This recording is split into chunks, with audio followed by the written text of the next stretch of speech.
Selamat bertemu kembali di channel saya, Sio Tangerang Official.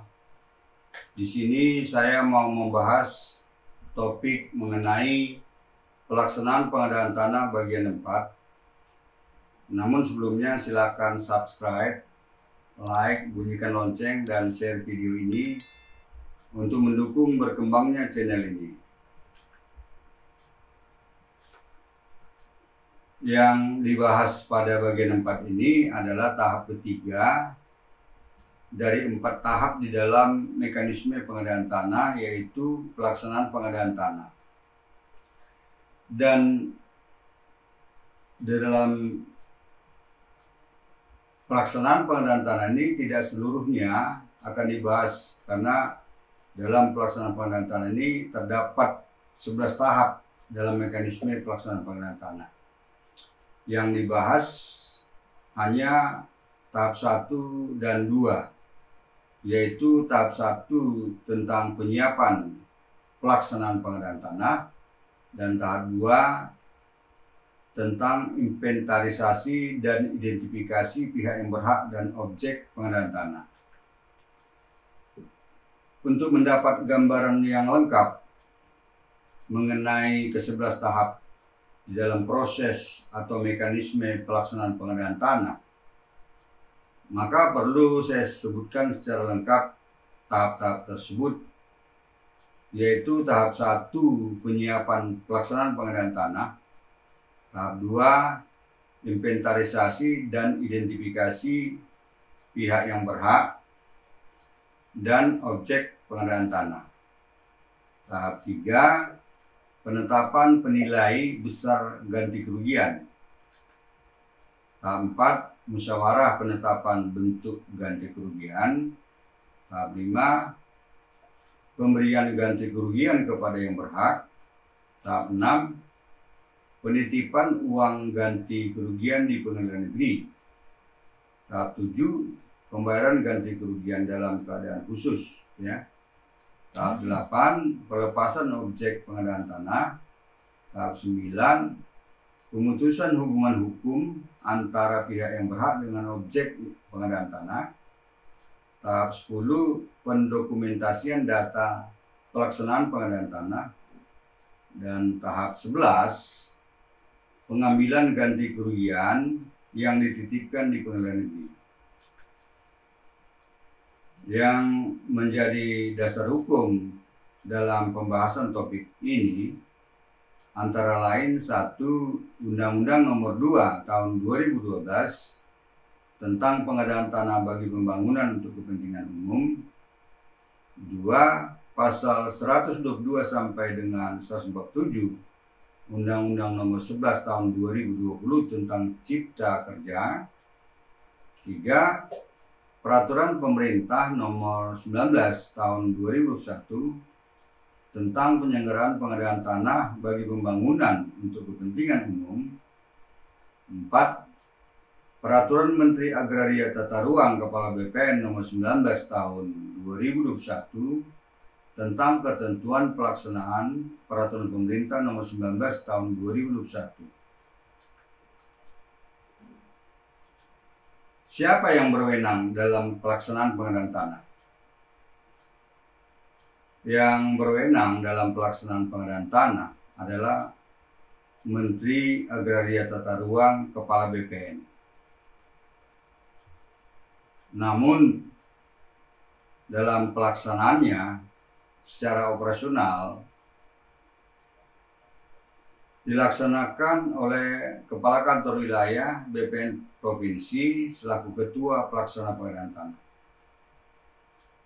Dan selanjutnya Kepala Kantor Wilayah Badan Pertanahan Nasional Provinsi dapat pula menugaskan atau menunjuk Kepala Kantor Pertanahan Kabupaten Kota untuk mengeksekusi pelaksanaan pengadaan tanah. Dalam arti Kepala Kantor Pertanahan Kabupaten Kota sebagai Ketua Pelaksana Pengadaan Tanah. Dalam waktu paling lama 2 hari sejak ditandatanganinya berita acara penerimaan dokumen permohonan pelaksanaan pengadaan tanah oleh Kakanwil BPN provinsi yang bersangkutan. Dan pendelegasian ini adalah dengan mempertimbangkan untuk memperoleh efisiensi dan efektivitas karena kondisi geografis di lokasi pengadaan tanah dan sumber daya manusia di kantor pertanahan setempat.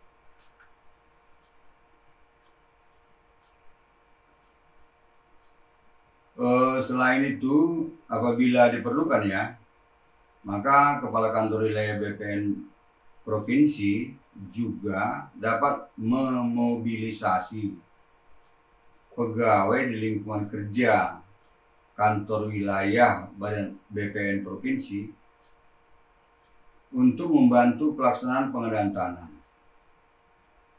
Baik Kakanwilnya sendiri sebagai ketua pelaksana pengadaan tanah maupun kepala kantor pertanahan yang ditugasinya sebagai ketua pelaksana pengadaan tanah. Artinya memobilisasi di sini pegawai dari satu kantor pertanahan lain dapat ditugaskan di Kanwil maupun di kabupaten untuk itu. Dari Kanwil juga dapat ditugaskan ke kantor pertanahan yang melaksanakan pelaksanaan pengadaan tanah. Jelas ya mengenai mobilisasi ini.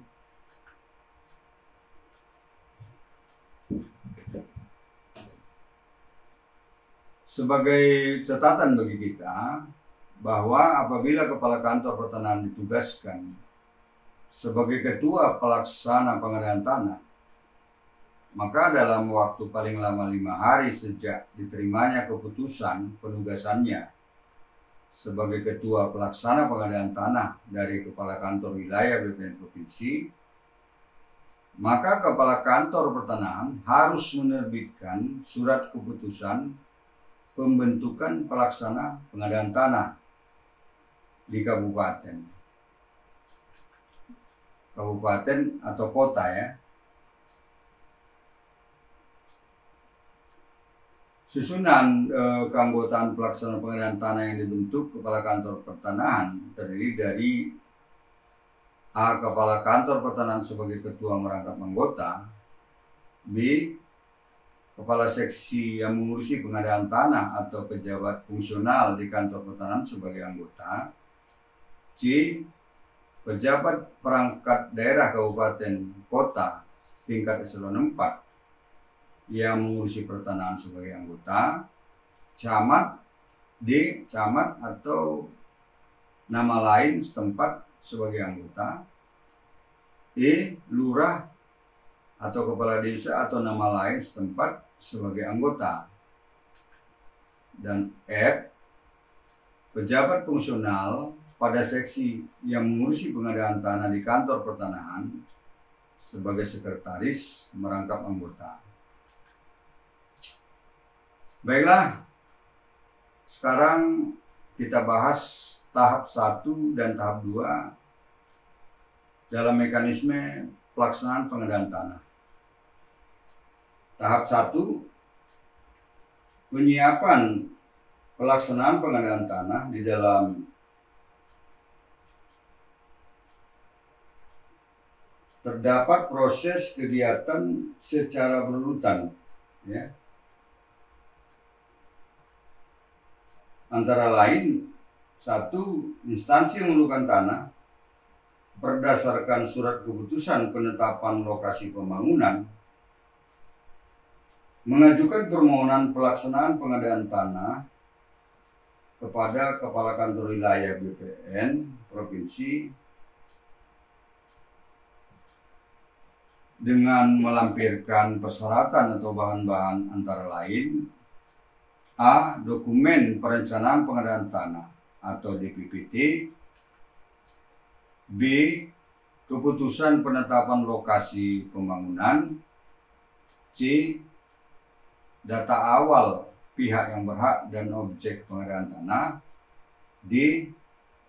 Data awal masyarakat yang terkena dampak, E. Berita acara kesepakatan lokasi pembangunan dalam konsultasi publik.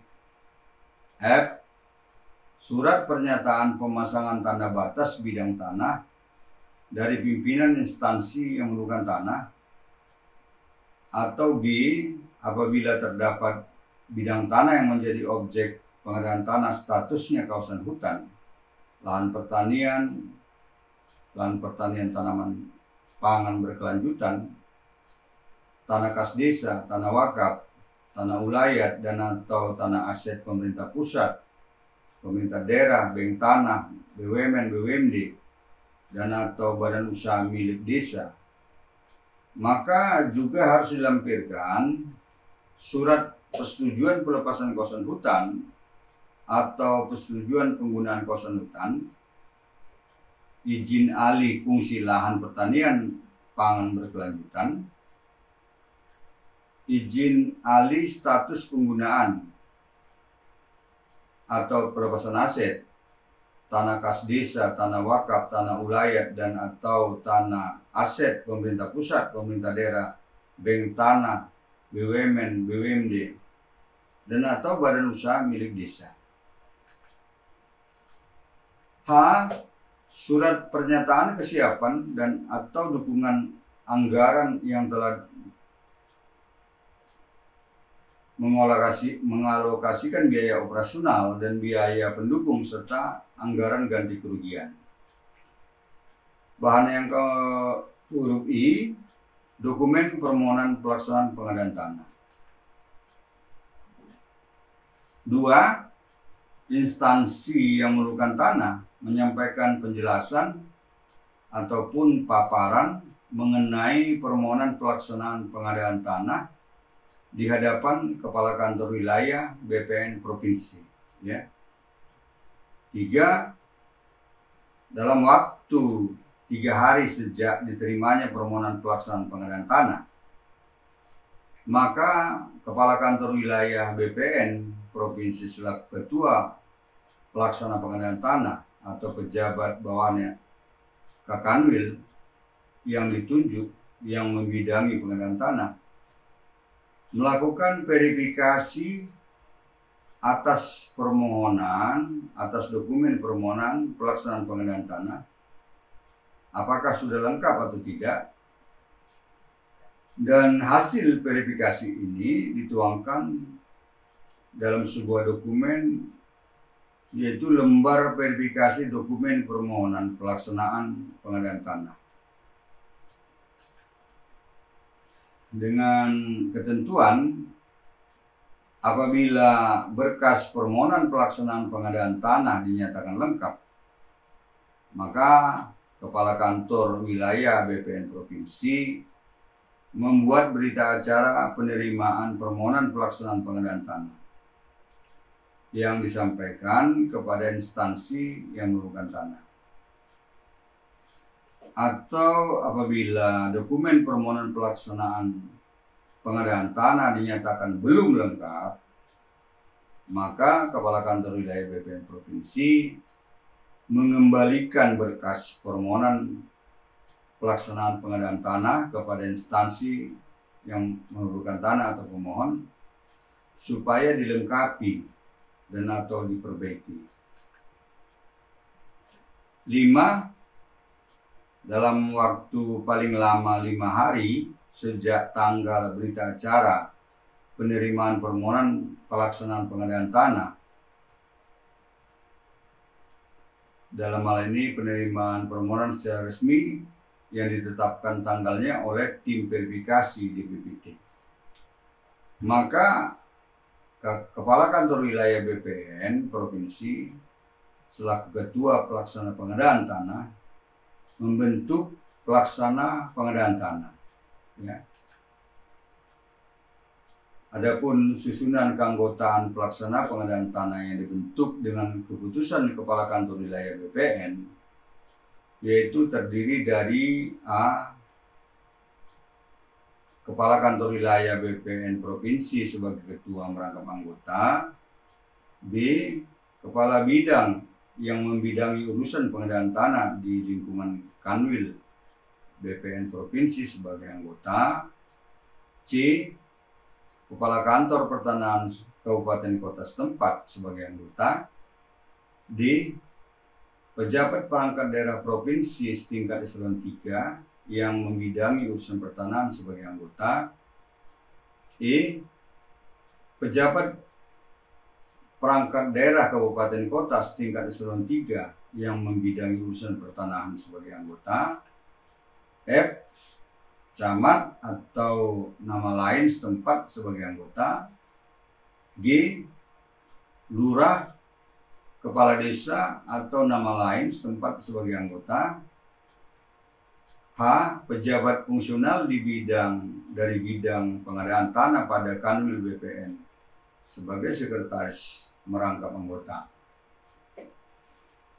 Pelaksana pengadaan tanah dibantu oleh sekretariat pelaksana pengadaan tanah yang dibentuk dengan keputusan Kepala Kantor Wilayah BPN Provinsi.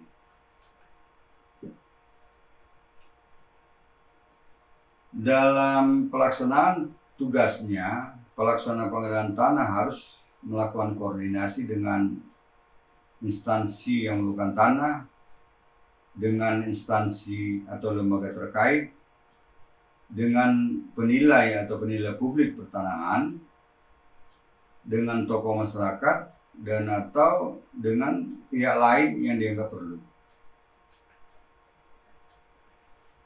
5. Dalam waktu paling lama 5 hari sejak dibentuknya pelaksana pengadaan tanah oleh Kepala Kantor Wilayah BPN Provinsi, maka pelaksana pengadaan tanah A. Menyiapkan pelaksanaan pengadaan tanah dengan melakukan penyusunan dan membuat rencana kerja pelaksana pengadaan tanah. 2. Melalui ketua pelaksana pengadaan tanah membentuk 1 atau lebih satgas sesuai kebutuhan guna melaksanakan rencana kerja pelaksana pengadaan tanah dalam bidang inventarisasi dan identifikasi objek pengadaan tanah, yang terdiri dari Satgas A, yaitu yang membidangi pengumpulan data fisik objek pengadaan tanah, dan Satgas B, yaitu yang membidangi pengumpulan data yuridis objek pengadaan tanah. Ketua dan anggota Satgas A adalah pegawai kementerian yang membidangi pertanahan yang mempunyai kompetensi di bidang survei, pengukuran, dan pemetaan. Lalu ketua dan anggota Satgas B adalah pegawai Kementerian Agraria Tata Ruang BPN yang membidangi pertanahan yang mempunyai kompetensi di bidang pertanahan, hukum, dan atau manajemen. Tahap 2, inventarisasi dan identifikasi. Di mana di dalam kegiatan ini, inventarisasi dan identifikasi ini terdapat proses kegiatan secara berurutan yang meliputi antara lain: 1. Pelaksana pengadaan tanah memberitahukan secara langsung kepada pihak yang berhak, pengelola barang, dan atau pengguna barang dan atau masyarakat yang terkena dampak atau kuasanya dengan surat pemberitahuan dan undangan yang disampaikan melalui lurah atau kepala desa, yang isinya memuat rencana jadwal akan dimulainya inventarisasi dan identifikasi. 2. Dalam waktu paling lama 30 hari, A, Satgas A dan B melakukan penyiapan inventarisasi dan identifikasi dengan melakukan kegiatan penyusunan rencana jadwal per kelurahan atau desa atau nama lain, penyiapan bahan dan formulir yang ditetapkan, penyiapan peralatan teknis pengukuran, koordinasi dengan perangkat kecamatan dan lurah, kades atau nama lain, dan penyiapan peta kerja yang bersumber dari peta trace lokasi pengadaan tanah dan bidang tanah terdaftar pada lokasi rencana pembangunan sesuai keputusan penetapan lokasi. B. Satgas A melaksanakan pengukuran dan pemetaan yang meliputi pengukuran dan pemetaan batas keliling lokasi pengadaan tanah sesuai surat keputusan penetapan lokasi, mengolah data hasil pengumpulan data fisik objek pengadaan tanah dan memberikan NIB atau nomor identifikasi bidang,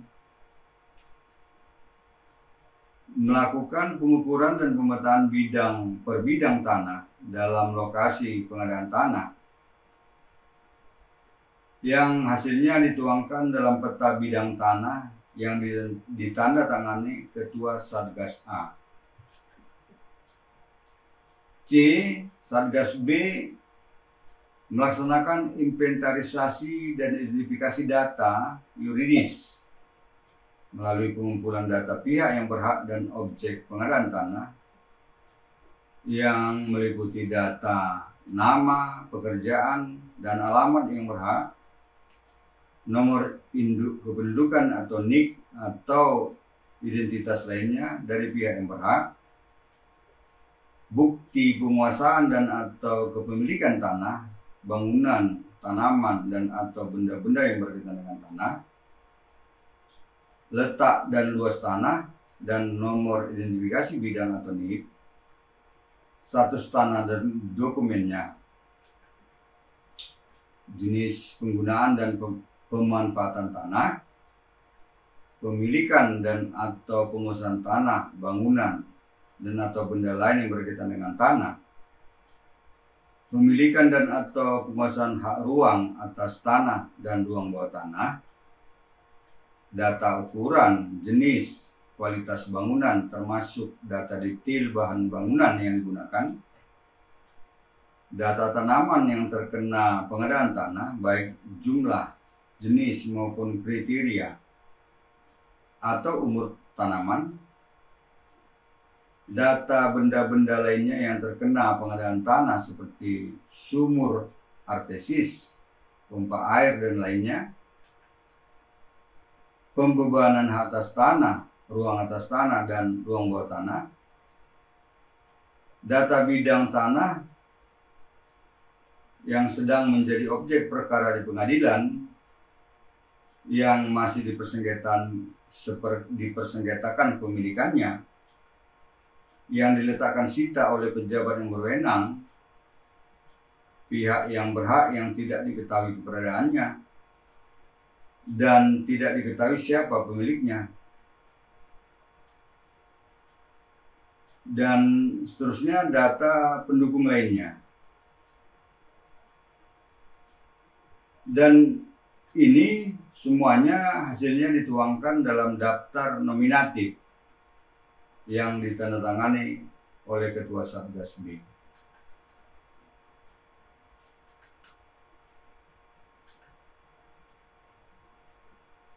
Sekarang mengenai jangka waktu selama 30 hari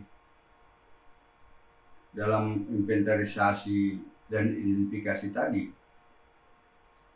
terdapat pengecualian di mana Satgas A dan B dapat melakukan inventarisasi dan identifikasi dalam jangka waktu lebih dari 30 hari. Yaitu dalam hal-hal tertentu antara lain, ya. A. Belum terpasangnya tanda batas bidang tanah. B. Dalam kondisi topografi di lapangan yang perlu penanganan khusus, dan atau C. Objek pengadaan tanah lintas desa atau kelurahan atau kecamatan. D. Terbatasnya sumber daya manusia E. Belum tersedianya anggaran dari instansi yang memerlukan tanah. F. Masih terdapat penolakan dari pihak yang berhak. 3. Hasil inventarisasi dan identifikasi berupa peta bidang tanah dan daftar nominatif diserahkan oleh Ketua Satgas A dan Ketua Satgas B kepada Ketua Pelaksana Pengadaan Tanah. Dan penyerahan ini dibuatkan berita acara hasil inventarisasi dan identifikasi. 4. Hasil inventarisasi dan identifikasi berupa peta bidang tanah dan daftar nominatif diumumkan dengan pengumuman yang ditandatangani oleh Ketua Pelaksana Pengadaan Tanah dengan ditempatkan pengumumannya di kantor kelurahan atau desa atau nama lain, kantor kecamatan, dan lokasi pembangunan dalam waktu pengumuman selama-lamanya 14 hari. Ya. Pengumuman peta bidang tanah dan daftar nominatif ini dapat dilaksanakan secara bertahap, parsial atau keseluruhannya. 5. Dalam hal pihak yang berhak keberatan atas hasil inventarisasi dan identifikasi, yaitu peta bidang tanah dan daftar nominatif, maka pihak yang berhak dapat mengajukan keberatan secara tertulis kepada Ketua Pelaksana Pengadaan Tanah dalam waktu paling lama 14 hari terhitung sejak hasil inventarisasi dan identifikasi diumumkan, dengan ketentuan A. Apabila keberatan atas hasil inventarisasi dan identifikasi, yaitu berupa peta bidang tanah dan daftar nominatif, diterima, maka Ketua Pelaksana Pengadaan Tanah dengan menugaskan Satgas terkait melakukan verifikasi dan perbaikan atas peta bidang tanah dan daftar nominatif, serta membuat berita acara perbaikan hasil inventarisasi dan identifikasi yang ditandatangani oleh Ketua Satgas terkait dan Ketua Pelaksana Pengadaan Tanah. B. Apabila keberatan atas hasil inventarisasi dan identifikasi yang berupa peta bidang tanah dan daftar nominatif tersebut ditolak, maka Ketua Pelaksana Pengadaan Tanah menjelaskan alasan penolakan yang dituangkan dalam berita acara penolakan keberatan yang ditandatangani oleh Ketua Pelaksana Pengadaan Tanah. Dan selanjutnya, berita acara penolakan ini disampaikan kepada pihak yang berhak dan yang mengajukan keberatan. 6. Ketua Pelaksana Pengadaan Tanah menyampaikan atau menyerahkan hasil inventarisasi dan identifikasi yang berupa peta bidang tanah dan daftar nominatif kepada instansi yang memerlukan tanah.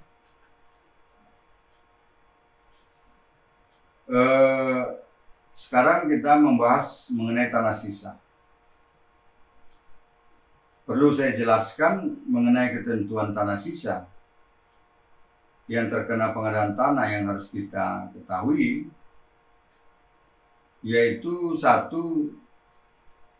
Jika dari hasil pengukuran terdapat sisa dari bidang tanah seluas lebih dari 100 meter persegi yang tidak dapat lagi difungsikan sesuai dengan peruntukan dan penggunaannya, maka pihak yang berhak, pengelola barang dan atau pengguna barang dan atau masyarakat yang terkena dampak atau kuasanya, dapat mengajukan permohonan kepada Ketua Pelaksana Pengadaan Tanah untuk diberikan ganti kerugian, kecuali bidang tanah sisa tersebut luasnya tidak lebih dari 100 meter persegi. Langsung dapat diberikan ganti kerugian tanpa dimohonkan ganti ruginya. Ya. 2. Mengenai permohonan ganti rugi atas tanah sisa yang luasnya lebih dari 100 meter, maka pelaksana pengadaan tanah bersama dengan instansi yang mengumpulkan tanah dan instansi teknis terkait melakukan kajian dengan cara melakukan survei lapangan, menganalisa tanah sisa yang dimohon, menyusun hasil kajian tanah sisa yang hasilnya dituangkan dalam berita acara kajian tanah sisa. 3. Berdasarkan berita acara kajian tanah sisa, maka pelaksana pengadaan tanah, instansi mengumpulkan tanah dan instansi teknis terkait memberikan rekomendasi berupa diberikan ganti rugi apabila memenuhi kriteria tanah sisa bentuknya tidak beraturan, tanah sisa tidak dapat dimanfaatkan, dan atau tanah sisa tidak memiliki akses jalan, tidak diberikan ganti kerugian, atau diberikan akses terhadap tanah sisa atau terdampak. 3. Jika berita acara kajian tanah sisa isinya menerima permohonan ganti rugi, maka Ketua Pelaksana Pengadaan Tanah menyampaikan validasi kepada instansi yang mengumpulkan tanah. Sebaliknya, jika berita acara kajian tanah sisa isinya menolak permohonan ganti rugi tanah sisa, maka Ketua Pelaksana Pengadaan Tanah menyampaikan rekomendasi kepada pihak yang berhak disertai alasan penolakan. 4. Instansi yang mengumpulkan tanah mengajukan permohonan pelepasan hak atas sebagian bidang tanah yang terdaftar bersertifikat yang terkena pengadaan tanah, dan apabila dari sebagian bidang tanah terdaftar atau bersertifikat itu masih terdapat tanah sisa lebih dari 100 meter persegi dan masih dapat difungsikan, maka tidak diberikan ganti kerugian. Serta Kepala Kantor Pertanahan melakukan pencatatan mengenai pengurangan luas, yaitu seluas yang dilepaskan di dalam buku tanah dan sertifikat setelah permohonan pelepasan hak atas sebagian bidang tanah yang terkena pengadaan tanah dengan biaya PNBP ditanggung oleh instansi yang mengumpulkan tanah. 5. Ketua Pelaksana Pengadaan Tanah menyampaikan berita acara pelepasan hak atas tanah yang belum terdaftar yang terkena pengadaan tanah kepada lurah atau kepala desa atau nama lain untuk dilakukan pencatatan dalam buku register kelurahan atau desa, serta pada surat tanda bukti pemilikan tanah yang terkena pengadaan tanah apabila masih terdapat tanah sisa seluas lebih dari 100 meter yang masih dapat difungsikan dan tidak diberikan ganti kerugian, dan pihak yang berhak mengajukan permohonan pensertifikatan tanah sisa dengan biaya PNBP ditanggung oleh pihak yang berhak. 6. Hasil pengukuran tanah sisa dari bidang tanah yang terkena pengadaan tanah dituangkan dalam peta bidang tanah yang ditandatangani oleh Ketua Satgas A. Saya sudahi video bagian 4 ini sampai di sini, dan selanjutnya pada video bagian 5 akan dibahas tahap 3 dan tahap 4 dalam pelaksanaan pengadaan tanah, yaitu penetapan penilai besar ganti kerugian tahap 3 dan musyawarah penetapan bentuk ganti kerugian tahap 4. Demikian, semoga bermanfaat. Selanjutnya dipersilakan membuat komentar dan atau pertanyaan melalui kolom komentar dalam YouTube ini atau WA 081251240000 atau email harlenssalen@gmail.com yang nanti pada kesempatan pertama akan saya jawab dan atau saya jadikan materi dalam video-video saya berikutnya. Sampai jumpa, terima kasih.